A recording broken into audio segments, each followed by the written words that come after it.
Saint-Esprit qui avait inspiré John G. Lake à écrire cette lettre m'a inspiré à prêcher le même matériel. Alors vous me dites, qu'est-ce que tu prêchais cette journée-là? Alors ma prédication était que Dieu et le monde entier attend la manifestation des fils de Dieu. Et nous devons commencer à agir comme Jésus, non pas comme les disciples de Jésus, comme Jésus, utilisant son nom et parlant comme Jésus a parlé. Alors concernant ce missionnaire Hoover, John G. Lake lui avait dit, tu dois être baptisé dans le Saint-Esprit. Et aussitôt qu'il a reçu le baptême dans le Saint-Esprit, l'Église méthodiste dont il faisait partie l'ont congédié. Alors, il a traversé la rue et il a débuté l'Église méthodiste pentecôtiste. Et cette église-là est devenue la plus grande église du Chili. À un certain moment, l'église comptait plus de 2 millions de membres. Et tout cela s'est produit simplement parce qu'il a suivi les directives du Dr. Lake.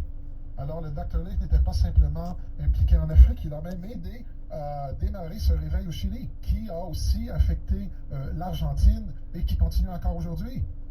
Par bonheur, je suis entré en contact avec le petit-fils du missionnaire Hoover et j'ai même découvert un dictionnaire du pentecôtisme qui a été publié et où se trouve la photo du missionnaire Hoover. Et ça vaudrait le coup d'acheter le dictionnaire simplement pour cette photo-là, parce que cet homme Hoover ressemble étonnamment à Popeye. Alors lorsqu'il a pris cette photo-là, il a pris même l'expression qu'avait Popeye dans les bandes dessinées. Et je me suis dit que la personne qui a inventé le personnage de Popeye a sûrement déjà rencontré ce missionnaire auparavant. Pour revenir à la lettre, ce qui est bien dans cette lettre, c'est que John G. Lake va réitérer ce qu'il avait écrit dans la lettre envoyée aux missionnaires, donc concernant le secret pour la puissance.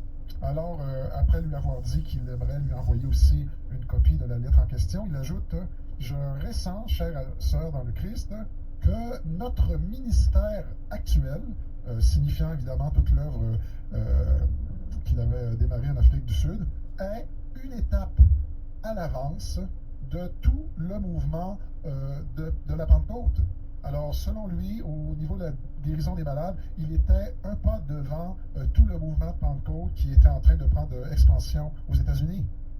Il ajoute, Dieu a déposé dans mon âme de présenter cet aspect particulier que nous devons exercer la domination de Jésus-Christ dans cette création.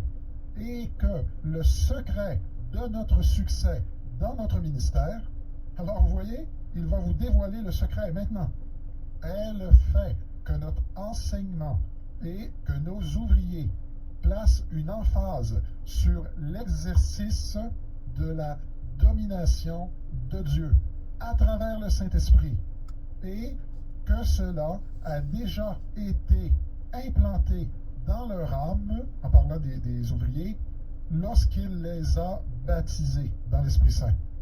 En d'autres mots, il affirme que lorsque vous êtes rempli du Saint-Esprit, vous l'avez. Vous n'avez pas besoin d'attendre.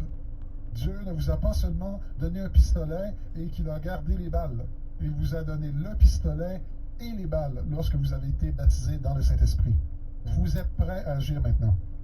Et il ajoute ceci, par contre, dans d'autres branches de ce mouvement-là, alors là il fait référence aux premiers pentecôtistes aux États-Unis, ces gens-là continuent à utiliser la vieille méthode de l'intercession pour les malades. Alors, si vous réfléchissez un peu, vous allez constater que c'est ce que l'Église fait encore aujourd'hui. Alors, nous intercédons, nous mendions devant Dieu et nous essayons de le convaincre d'agir. Vous comprenez bien ce que Lake disait à cette époque-là, il y a 100 ans de cela. Et il signifiait que nous sommes en avance de ce que les gens aux États-Unis expérimentent au niveau de la guérison parce qu'ils agissent à l'ancienne manière et qu'ils demandent à Dieu de faire quelque chose, tandis que nous croyons que lorsque Dieu nous a baptisés dans le Saint-Esprit, qu'il nous a donné la capacité d'agir et que notre rôle est d'affirmer sa domination plutôt que de mendier pour que Dieu fasse quelque chose. Et à son époque, Lake écrivait que l'Église des États-Unis n'avait pas compris cette vérité et encore aujourd'hui, ils ne l'ont pas compris. Alors nous saisissons qu'il était déjà 100 ans en avance de notre époque. Il ajoute ceci, nous ne prions pas pour que Dieu vienne guérir comme le faisaient les gens auparavant. Nous regardons droit dans son visage et croyant qu'il nous a baptisés dans le Saint-Esprit et qu'ainsi, ayant reçu la puissance de Dieu à travers ce baptême, nous commandons au nom de Jésus et nous ordonnons au diable et à ses œuvres de quitter.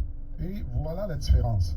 Néanmoins, chères sœurs, il y a des moments, oui, où Dieu va nous amener dans un esprit d'intercession envers les malades. Alors bref, j'ai fait de la recherche et j'ai demandé aux gens qui le connaissaient ce qu'il a voulu dire par cela. Et ils m'ont répondu qu'il signifiait de la prière à distance, de prier pour les malades, mais à distance. Parce que souvent, lorsque vous devez prier pour quelqu'un qui n'est pas sur les lieux, vous allez entrer dans l'intercession.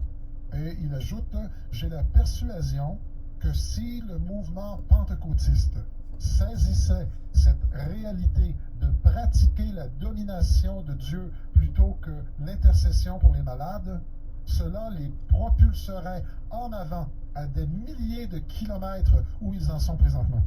Et malheureusement, ils n'ont jamais saisi cette vérité. Alors Lake est revenu aux États-Unis en 1914 et il a mis en pratique ce qu'il enseignait, il a formé des gens et en l'espace de 5 ans, il y a eu 100 000 rapports de guérison. Et malgré tout, l'Église de l'époque n'a rien fait.